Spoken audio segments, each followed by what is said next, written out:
Troy, a city of walls, of wealth, of legend. For centuries, it was said to be unconquerable. Yet, one tale claims it fell to a trick horse. But what if the story we know was never about a horse at all? Here we explore the moments that shaped history, not through myths of heroes but through the decisions, systems, and pressures that defined entire civilizations. We tell stories where strategy meets human nature, where discipline outweighs impulse, and where the seemingly small choice changes everything. The Trojan War is often thought of as a story of love, pride, and revenge. A queen's abduction sparks a decade-long conflict. A wooden horse delivers victory. But this isn't just a tale of lust or luck. It's about why a city that seemed invincible fell. It's about how legends are born from strategy, patience, and circumstance. To understand Troy, we must first understand the world around it. The late Bronze Age in the Aegean was not chaotic, it was a network. Cities, kingdoms, and empires were bound by trade, tribute, and mutual suspicion. Troy sat at the entrance of the Dardanelles, a choke point controlling access between the Aegean and the Black Sea. Its walls were more than stone, they were a statement of power, a deterrent to any who might challenge it. Yet, this era was also fragile. Resources were finite, alliances were temporary, and every city faced pressure not just from enemies, but from neighbors. The Mycenaeans across the sea were disciplined, organized, and militarily advanced. They were not motivated solely by passion, they were responding to patterns of trade, wealth, and political necessity.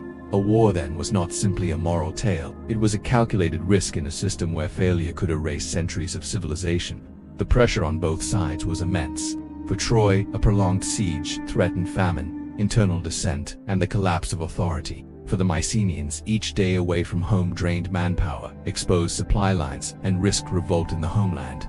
This was a war where logistics mattered more than valor, and discipline mattered more than legend.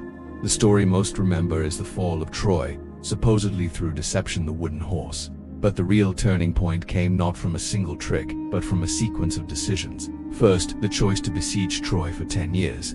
A decade of waiting, probing, and testing defenses. Most armies would have burned out long before. But the Mycenaeans understood that patience, not haste, was their greatest weapon. Then, there was the psychological dimension. Troy was a city built on reputation. Its walls were meant to intimidate. A direct assault would have been costly, perhaps fatal. Instead, the besiegers exploited perception, rumor, and expectation. Every feigned retreat, every gift of peace, was a test of Troy's discipline and cohesion. The horse was not merely wood, it was the culmination of a campaign designed to break a city not by force, but by patience, observation, and timing. Even with the plan in motion, risk was staggering. One misstep, one misread signal, and the siege could have failed catastrophically. For Troy, the choice was equally perilous. Should they accept what appeared to be a surrender? Should they destroy the horse or bring it inside their walls? This is where discipline, or the lack of it, shaped history. Leaders must balance caution with courage, suspicion with pragmatism. In many ways, Troy's fall was not about weakness, but about the limits of human judgment under pressure. The Mycenaeans, in contrast, waited for the precise moment when morale, fatigue, and overconfidence aligned.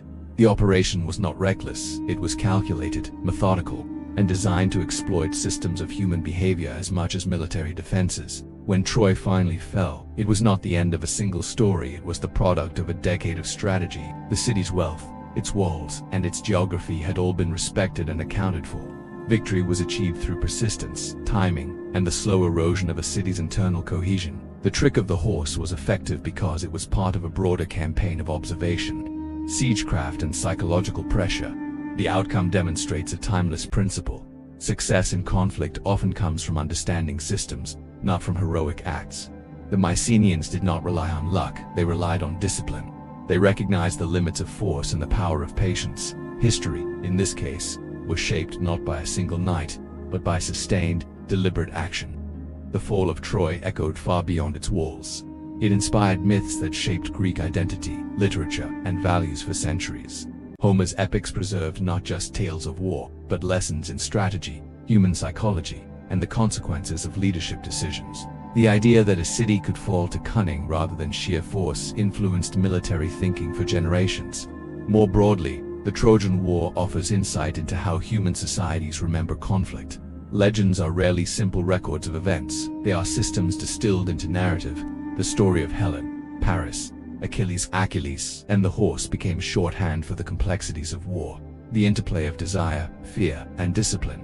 It reminds us that history is often remembered through myth, but the underlying truths, strategy, patience, systems are what really shape the world. Troy's legacy is a warning and a guide. Great cities, great empires, and great leaders are vulnerable not just to brute force, but to the slow, disciplined pressure of strategy. Every siege, every negotiation, every choice echoes in history far longer than any single heroic act. The Trojan War is more than a story of a city and a horse.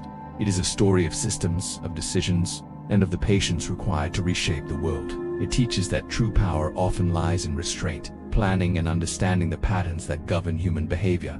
What other moments in history were shaped more by strategy than by heroism? Comment below and let us know which story we should uncover next. If you want more narratives where history meets strategy, consider subscribing and joining us on this journey into the past.